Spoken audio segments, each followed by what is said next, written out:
In this video, we're going to look at solution methods for exact differential equations, which is discussed in section 1.3 in the text.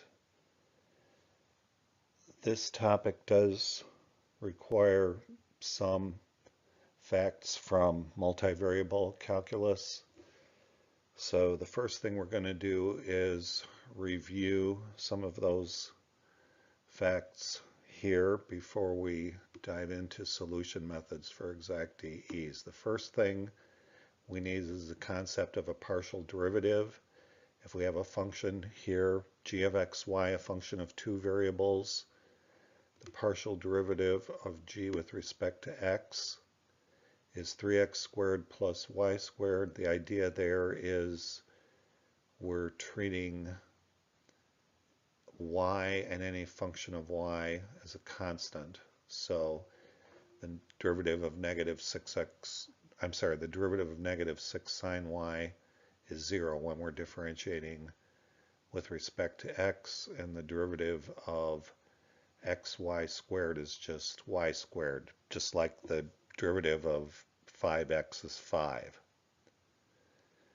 Now, over here, we're taking the derivative of the same function with respect to y. So when we differentiate with respect to y, we're treating x and any function of x as a constant. So the derivative of x cubed now is 0 because we're thinking of x as being a constant. The derivative of the middle term is 2xy, and the derivative of the last term is minus 6 cosine y. For any function you're likely to encounter, at least in this course, the mixed partial derivatives turn out to be the same. In other words, if we take the partial derivative with respect to x and differentiate that with respect to y, we get 2y. And at the same time, if we take the partial derivative with respect to y and differentiate with respect to x, we also get 2y. So for most functions that you're likely to run into in this course, the mixed partial derivatives are going to be equal. You may recall the concept of a tangent line from Calc 1, which is related to the notion of differentials. That's actually one way you can think about differentials geometrically, as the equation of the tangent line. In Calc 3, multivariable calculus, there's a similar concept, but now since you're working in 3 dimensions, it's the concept of a tangent plane. Geometrically, that equation is an equation of the tangent plane in xyz space, where we're thinking of the graph of g of xy as being a surface z equals g of xy. In terms of the application of differential equations, we're usually on this topic, we're thinking about level curves of our function g of xy. And on a level, g of xy is equal to constant would be a level curve. And then on any level curve, by definition, if g doesn't change, then the equation, the differential equation for a level curve is that one there, dg is equal to 0. Now, with that background in mind, we're ready to start thinking about the application to differential equations. In differential equations, we are given an equation in this form, in essentially any first order DE in differential form. If your DE is not in differential form, we know how to put it in differential form by rearranging. And if we can find a function g that works, I'm going to tell you in a minute how to do that, then m will turn out to be the partial derivative of that function with respect to x, and n will turn out to be the partial derivative of that function with respect to y. That's if the function g exists. If it does, we say our differential equation is exact. Our test for exactness just goes back to the concept which I pointed out in item 2 above, the notion that mixed partials are equal in general. So the second derivative of g, second mixed partial derivatives are equal, which means the partial of m with respect to y should be equal to the partial of n. Oh, there's one of those crazy check marks again. Sorry about that. Partial of n with respect to x. So in our solution, just like in Calc 1, if you know the derivative of big F is 10x, then you can find big F by integrating that derivative, and the result is 5x squared plus a constant. And if you wanted to check that, you would check the derivative of that answer, and the derivative of 5x squared plus a constant is the derivative of 5x squared plus 0, since the derivative of a constant is 0, and you're back to what you started with, 10x.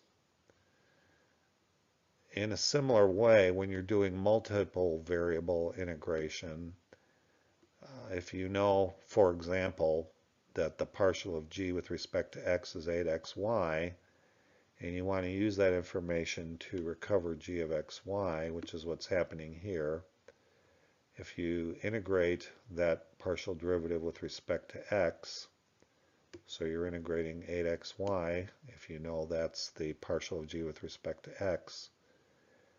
Remember, in thinking about differentiating or integrating with respect to x, we're thinking of y as a constant.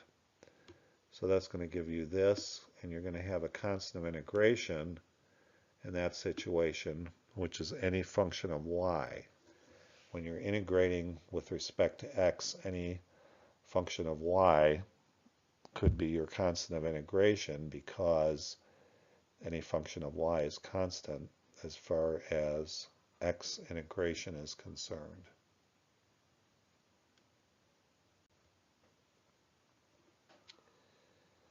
So now, focusing on the application to differential equations with that background covered and hopefully understood, our differential equation in differential form is given here. M of xy dx plus n of xy dy equals 0. And that equation is exact if and only if those partial derivatives are equal. So that's the first thing you want to do, is test for exactness. If your DE is not exact, hopefully one of the other methods that we're learning will help you solve it. If your differential equation is exact, then m must be the partial of g with respect to x, and n must be the partial of g with respect to y for some function g of xy. So the way we find our solution is by finding that function.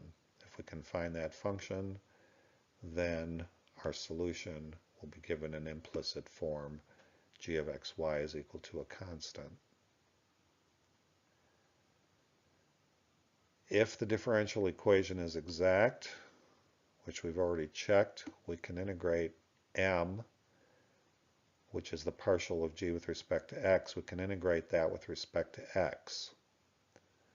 And that will give you an expression for g that will contain an unknown function h as a constant of integration. At that point, we're more than halfway done. We just need to determine the function h of y up to a constant. So the way we do that is we use the other piece of information that we haven't used yet in this process.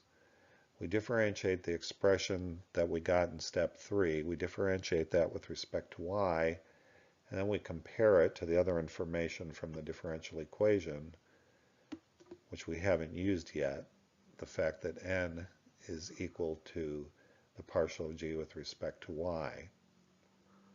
And that will give you a differential equation for h of y, which you can solve for h of y up to a constant. Then putting all of that together, you've got your function g of xy, and you've got your function in h. You've determined that in step 4. So putting everything together, your solution in implicit form is g of xy equals c.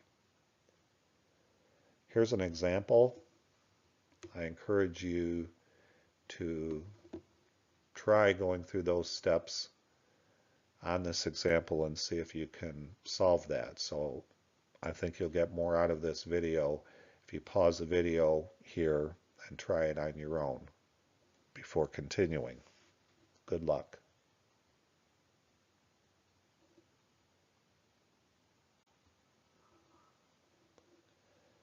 Hopefully at this point people have made an attempt to solve this differential equation given in differential form. M is a standard notation for the coefficient of dx, and n is a standard notation for the coefficient of dy. And now going through our solution, the test for exactness is to check the partial of m with respect to y, which is -8 here, and the partial of n with respect to x, which is also -8 here. Therefore, the differential equation is exact. So it makes sense to go ahead and try to find g of xy by integrating the partial of g with respect to x, which, recall from the previous slide, partial of g with respect to x is m, which is a known function from our original differential equation, 15x squared minus 8y in this situation. Integrating that with respect to x, we get this expression for g, which includes arbitrary function of h of y at this point as our constant of integration, since we were integrating with respect to x. And we'll be done with this solution as soon as we can determine h of y. So to determine h of y, we take that expression which we just found and differentiate it now with respect to y. The first term, 5x cubed, drops out because we're differentiating with respect to y. And that gives us minus 8x plus h prime of y by differentiating that expression with respect to y. And then we compare that to the given expression which we had for n. If our differential equation is exact, then n must be the partial of g with respect to y. So that tells us that h prime of y must be equal to 24y, which we can easily integrate. So h of y is 12y squared up to a constant. Then we take that and put that back into here, the expression we had earlier for g of xy. And we only need one constant in our solution because this is a first order differential equation. So putting everything together, we have that equation, which gives us the solution of our original exact differential equation in implicit form. Most of the time with this method, you're going to have to content yourself with solving leaving your solution in implicit form.